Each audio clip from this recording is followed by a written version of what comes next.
Sa video na ito, makikita natin ang fastest trader FI ng Negros Island region na walang iba kundi si Kerwin James ng Mixed Breed number 1. Makikita rin natin dito yung nag-top 3, third to arrive sa Digmaan 2024, isang Sniper 155.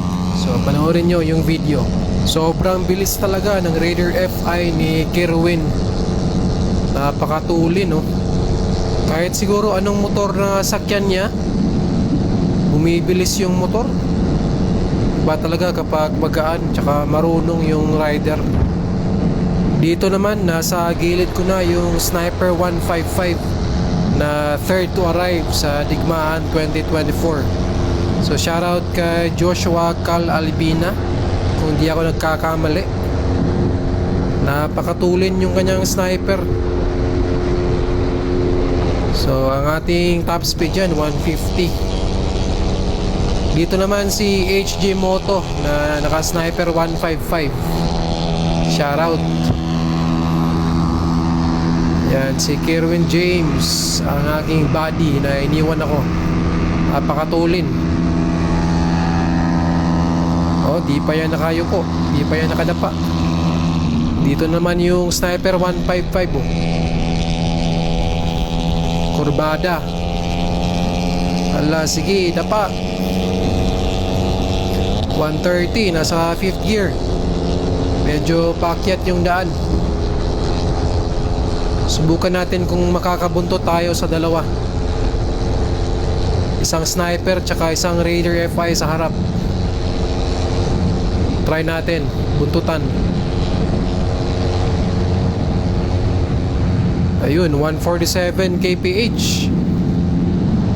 Subukan natin makadikit kay Kerwin James, my idol, the fastest trader FI in Negros Island region. Halos di na makikita sa camera, oh. Kung di nag-minor, di makikita sa camera. Ayan, kurbada. Okay. So dito may mahabang straight na daan. Bakbaka na mga idol. Yun, nakadapa na yung Sniper 155. Nasa likod yung Raider FI ni Kerwin. Ayun, dumapa na rin.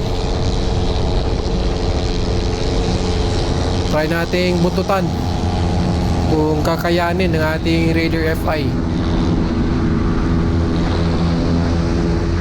Ayan, nag-minor yung sniper. Pero ako, dumapa na. Tingnan natin kung makakaabot yung Sniper 155.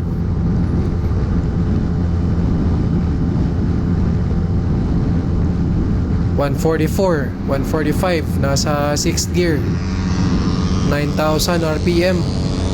Ayun, tumagos yung fastest trader FI ng Negros Island region. Napakatulin naman talaga. Wala na, di tayo makakadikit sa fastest trader FI. Wala na, hindi na umaangat yung ating takbo. Anong klase yung daan dito, putol-putol. Wala talaga, di tayo makadikit sa fastest trader FI. Yun lamang po, salamat.